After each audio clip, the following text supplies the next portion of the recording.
хоёр улсын засгийн газрын төвшөнд бүр шийдсэн. Энэ бол замын үүдийн ард шийдэгдсэн. Одоо хоёр дахь том экспортын гарч. За энийг эцлэн шийдэгдсэн.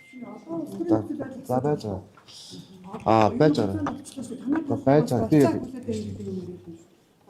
Таны ярьсныг одоо бид нар бас хоёул чи яриа явах юм уу? Энд чи ирээд.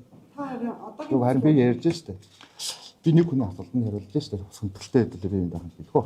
За 3 дугаарт одоо энэ хэлэн болоод байгаа туулын хурдны зам болон нийслэлийн төсвийг шийдсэн. Хагас өдөр бүх хүмүүс хуралддаг байсан тийм үү? Бүх намын дараа нь хамтдаа ордог байсан. За одоо энийгээ бас ингээд зогсоох гэдэл болохгүй гэж ингээд явж байна. За дээрээс нь бид нэр хил хамтаач гэсэн орооногийн хэлцээрийг шийдсэн. Энэ бол оюутлогоон одоо дараа орох хоёр дахь том хөрөнгө оруулалт байсан. Энэ бол хамтарсан засгийн газрын үр дүн. Би нэг шууд.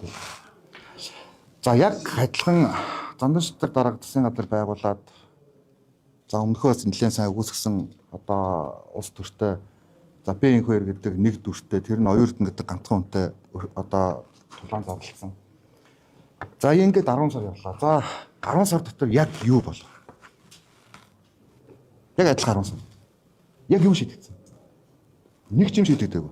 Харин шийдэгдсэн бүх зүйлүүд ухаан. Тийм учраас би энэ дээр одоо манай хэвлэлийнхэн маань, манай монголчууд маань сэтгэл хөдлөө дараад нам одоо намын үйл баримтлал за би биендээ дуртай дөгөө гэдэг зүйлээсээ хойш татаад Монгол улс хөгжихүүгүй. Тийм учраас би бол одоо учрал ерхий сайдын хувьд бол энэ бүтэн боломжууд байгаа гэж харж байгаа. Ерхий сайдын хувьд үндсэн бүтэн боломж. Яаж балансаа хангах уу? Яаж уртасгалах уу? Яаж асуудлаа шийдэх үү гэдэг нь гагцгүй намын дараах ерхий сайдын хинтээж үл хуваалцах өөрийнх нь бүр их.